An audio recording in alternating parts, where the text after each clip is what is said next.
Assalamu alaikum guys, how are you all? I hope all of you must be doing very well at your homes. In today's video I'm going to talk about Toni Morrison. So let's begin. जो Tony Morrison है ये एक African American novelist थी। ये African थी, आपने याद रखना, black women, African American novelist, assist editor और प्रोफेसर थी।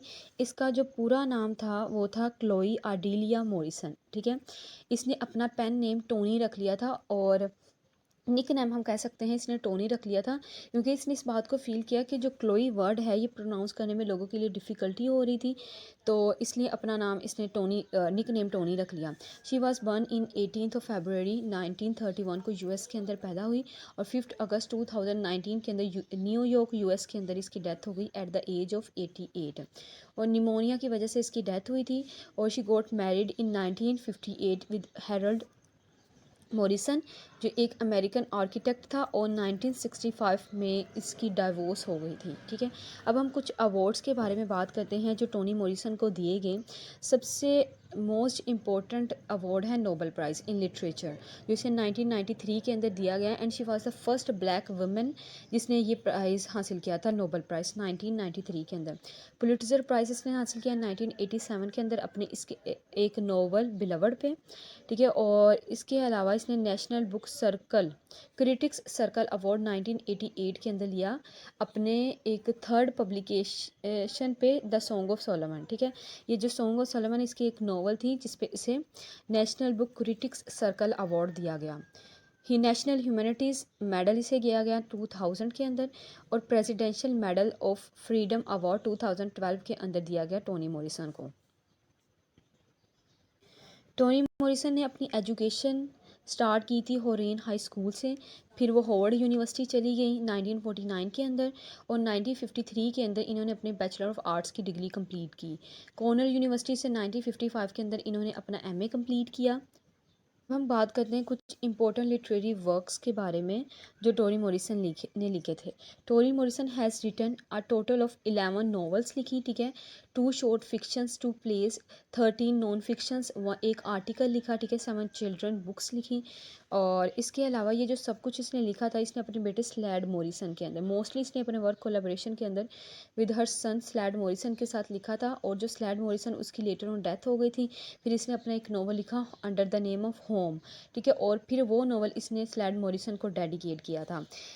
कुछ जगह पे ये आता है कि इसने 3 प्लेस लिखे थे, लेकिन ज़्यादातर जो एविडेंस मिलते हैं वो यही है कि इसने टोनी मॉरिसन ने 2 ड्रामास लिखे हैं। ठीक है, अब हम इसके वर्क्स के बारे में डिटेल डिस्कशन स्टार्ट करते हैं। 1917 के अंदर टोनी मॉरिसन ने अपना फर्स्ट नॉवल लिखा under the name of the bluest eye. ये एक नॉवल था जिसको 4 सेक्शन के अंदर डिवाइड किया गया और इसके अंदर वो एक अफ्रीकन अमेरिकन गर्ल की स्टोरी को नरेट करती है। तो जो टोनी मॉरिसन है ये ज़्यादातर वुमेन की आइडेंटिटी सप्रेशन के बारे में बात करती है। ठीक है, और वुमेन की जो आइडेंटिटी का बेसिक कॉन्सेप्ट हैं और हम देख सकते हैं स्लेव नैरेटिव्स की बात करती है अपने वर्क्स के अंदर।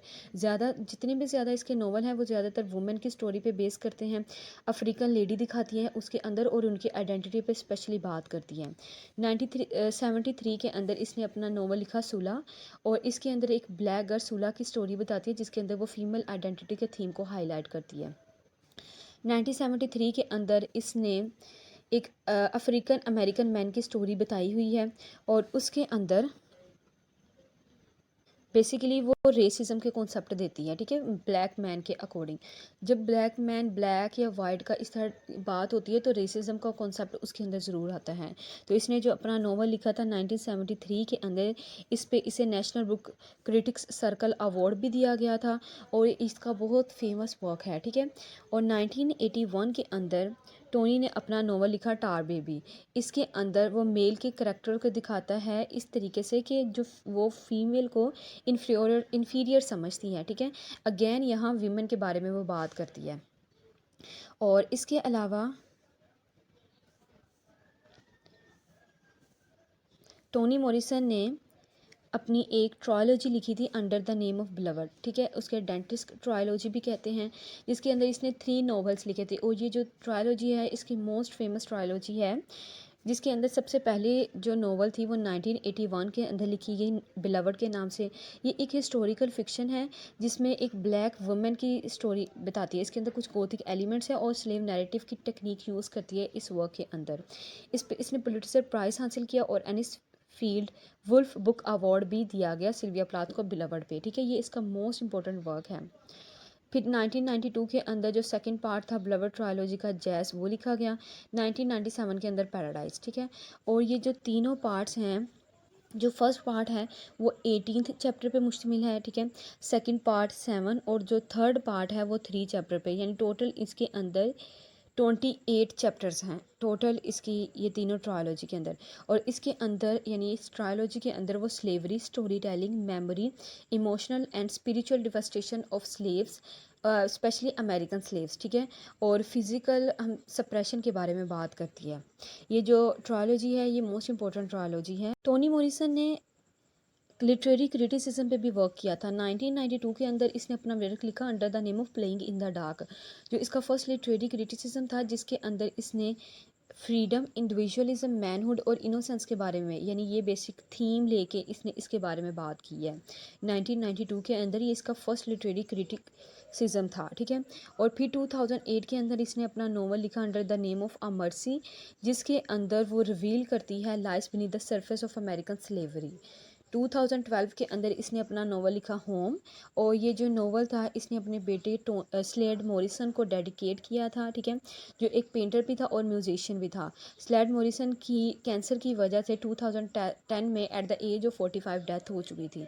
और पहले ये स्लेड मॉरिसन के साथ कोलैबोरेशन में वर्क लिखती थी, और जब उसकी डेथ हो गई तो उसने अपना नोवेल लिखा होम, जो इसे डेडिकेट किया। 2015 के अंदर इसने अपना लास्ट नोवेल लिखा under the name of God help the child, ठीक है। ये इसका एक लास्ट नोवेल था जो जिसके अंदर वो अफ्रीकन अमेरिकन वुमेन के थीम दिखाती है, मदर चाइल्ड रिलेशनशिप बताती है, ठीक है, रेसिज्म, कोलोरिज्म और चाइल्ड सेक्सुअल अब्यूज़ के बारे में बात करती है। ये इसका लास्ट नोवेल था और इसके बाद 2019 के अंदर इसकी डेथ हो गई थी। 2 ड्रामाज इसके मैंने यहाँ लिखे हैं जो इसके मोस्ट फेमस ड्रामास हैं। ड्रीमिंग एमट 1986 के अंदर लिखा गया और डेस्टिमोना 2011 के अंदर लिखा गया। तो ये तो थे टोनी मॉरिसन का लिटरेरी वर्क के बारे में डिस्कस किया, और साथ साथ हमने थीम्स को डिस्कस किया। अगर हम टोनी मॉरिसन के ओवरऑल थीम्स के बारे में बात करें तो बेसिकली स्लेवरी के बारे में बात करती है, अफ्रीकन लेडी के बारे में बात करती है, कॉलोनियलिज्म के बारे में बात करती है। ये कुछ बेसिक थीम है। पास्ट की नोस्टैल्जिया के बारे में बात करती है, यानी पास्ट के बारे में। इमोशन और devastation of slaves, specially black slaves की बात करती है। अब हम उसके देखते हैं राइटिंग स्टाइल के बारे में। टोनी मॉरिसन का अगर हम राइटिंग स्टाइल के बारे में बात करें तो जो टोनी मॉरिसन है अपने ज़्यादातर ये वुमेन के बारे में बात करती है। Black she was a black women, तो वो वुमेन के बारे में ही बात करती है, वुमेन की स्लेवरी दिखाती हैं। गोथिक एलिमेंट्स का यूज़ करती हैं under the background of slavery. जो इसका बिलवड नोवेल है उसके अंदर इसने गोथिक नोवेल एलिमेंट्स यूज़ किए हैं। इनफैक्ट जो बिलवड है वो खुद एक करेक्टर है और वो एक घोस्ट है, ठीक है। लिरिकल स्टाइल यूज़ करती है और मल्टीपल पर्सपेक्टिव ऑफ लाइफ को टच देती है। Talks about black in slave women identity, तो ये तो मोस्ट इम्पॉर्टेंट पॉइंट है इसके नोवेल का कि ब्लैक वुमेन की आइडेंटिटी को ना बताती है। Concerns on rural African American communities के बारे में बात करती है और उनके कल्चरल इनहेरिटेंस को बताती है। स्ट्रीम ऑफ कॉन्शियसनेस का यूज़ बहुत ज़्यादा देखने को मिलता है हमें इसके नॉवेल्स के अंदर, जिसमें जो करैक्टर है वो कभी प्रेजेंट कभी पास्ट के बारे में सोचता है, ठीक है, अपनी कॉन्शियसनेस के अंदर। और deliberate fragmentation of present and past देखने को मिलता है हम टोनी मॉरिसन के वर्क के अंदर। थर्ड पर्सन ओमनिसेंट का यूज़ करती है जो इसकी नॉवल बिलवड वो इस पॉइंट ऑफ व्यू के साथ लिखी गई है। ब्लैक स्लेव्ड सर्व्स की बात करती है एंड वर्किंग क्लास करेक्टर्स लेती हैं, ठीक है। ब्लैक करेक्टर्स लेगी स्लेव और सर्व्स। सर्व क्या होते हैं, जो हम कह सकते हैं जनरेशन टू जनरेशन किसी के स्लेव रहना वो सर्व कहलाता है। तो जो बिलवड है उसके अंदर जो सती है करेक्टर वो सर्व रह चुके हैं, लेकिन फिर वो अपने जब उसके अंदर वो वुमेन की आइडेंटिटी को और जो अमेरिकन सिविल वॉर हुई थी उसके बैकग्राउंड के अंदर वो लिखी गई है, और फिर उसके अंदर ये जो बेसिक करैक्टर है वो सब दिखाया गया है, लेकिन फिर बाद में वो उसे छोड़ देती है, या इस तरह गोथिक एलिमेंट्स का यूज़ किया गया है उस वर्क के अंदर भी। Biblical testament, okay, biblical references use करती है अपने वर्क्स के अंदर। बिब्लिकल और हिस्टोरिकल रेफरेंसेस यूज़ करती है। द ब्लूएस्ट आइज़ जो इसकी फ़र्स्ट नावल थी, ठीक है, अफ्रीकन अमेरिकन लेडी पे बेस करती है, ठीक है, उसके अंदर और बिलवर्ड के अंदर इसने बिब्लिकल और हिस्टोरिकल रेफरेंसेस यूज़ किए, और बिलवर्ड जो है वो खुद एक हिस्टोरिकल फिक्शन है। सिमिली और इमेजरी का यूज़ करती है to connect reader with works and creative anthologies. Realism का यूज़ करती है, और जो रियलिज़म के अंदर वो ब्लैक अमेरिकन्स की कंडीशन को रियलिस्टिकली पोर्ट्रे करती है। नोस्टैल्जिया का यूज़ करती है, और टेक्निक ऑफ स्लेव नैरेटिव हमें देखने को मिलता है बहुत से वर्क्स के अंदर। स्लेव नैरेटिव का मतलब होता है depiction of the thought, aspiration and experiences of enslaved people, specially African people, यानी स्लेव जो होते हैं उनके को लेना, यानी उनकी थॉट्स के बारे में बयान करना, वो होता है स्लेव नैरेटिव्स। तो ये तो थे हमने टोनी मॉरिसन की राइटिंग स्टाइल के बारे में बात की। अब हम कुछ थीम्स के बारे में डिस्कस करते हैं।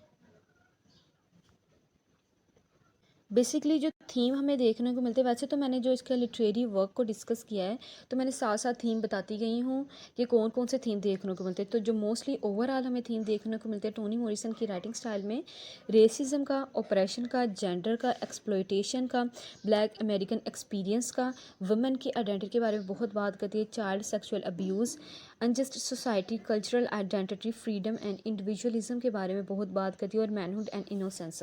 तो बेसिकली ओवरऑल जो बेसिक थीम है वो हमें ब्लैक अमेरिकन एक्सपीरियंस और वुमेन आइडेंटिटी का, जेंडर रोल का हमें इसके वर्क के अंदर देखने को मिलता है। अब हम बात करते हैं कुछ important quotation by Toni Morrison. यहाँ मैंने बहुत सारी कोटेशन ऐड की हैं, बिलवर्ड से बहुत सी इंपॉर्टेंट कोटेशन ऐड की हैं। आप चाहें तो इसका स्क्रीनशॉट ले सकते हैं, और जो मोस्ट इंपॉर्टेंट कोटेशन हैं टोनी मॉरिसन की मैंने डिफरेंट वर्क से ऐड करके यहाँ लिखी हैं। पहली कोटेशन है, लव के बारे में टोनी मॉरिसन कहती हैं, it's a bad word belong specially when you put it with somebody you love, you can't on a human being, ठीक है। तो लव के बारे में इसकी कोटेशन है ये, he can not value you more than you value your self. तो लव ऑफ योर सेल्फ हमें देखने को मिलता है इसकी इस कोटेशन के अंदर। नेक्स्ट वो बात करती है, I don't want to make somebody else, I want to make myself, ठीक है। नोवेल सूला के अंदर इसने ये कोटेशन दी थी। और इसके अलावा बाकी ये सारी मैंने कोटेशन ऐड की हैं, इसके वर्क से अंदर सुलह से ली गई हैं, और बिलवर्ड से ली गई हैं, और इसके अलावा the song of the Solomon से ली गई हैं। तो आप इसमें से जो भी आपको कोटेशन अच्छी लगती हैं आप ले सकते हैं अपने क्वेश्चन के अंदर। इसके राइटिंग स्टाइल से रिलेटेड, इसके वर्क से रिलेटेड, इसके लिटरेरी करियर से रिलेटेड आप इसके अंदर ऐड कर सकते हैं। So this is all about of today's video. If you have any query you can ask me in the comment section. और इसके अलावा मैं इंग्लिश लिटरेचर, अमेरिकन लिटरेचर और पाकिस्तान लिटरेचर पे बहुत से वीडियो लेक्चर्स अपलोड कर चुकी हूँ, और उसका लिंक मैं डिस्क्रिप्शन बॉक्स में दे दूँगी। और ये जो मैंने आज लेक्चर डिलीवर किया है ऑन टोनी मॉरिसन, इसका जो PDF लिंक है वो मैं डिस्क्रिप्शन बॉक्स में दे दूँगी। आप गूगल प्ले स्टोर नहीं, गूगल पे जाके आसानी से उसे अपलोड कर सकते हैं। इसी का मैं लिंक यहाँ दे दूँगी, और जब आप उस लिंक पे क्लिक करेंगे तो वो आसानी से आप PDF की फॉर्म में डाउनलोड कर सकते हैं। If you have any query you can ask me in the comment session. अपना ख्याल रखिएगा, दुआ में याद रखिएगा। अल्लाह हाफिज़।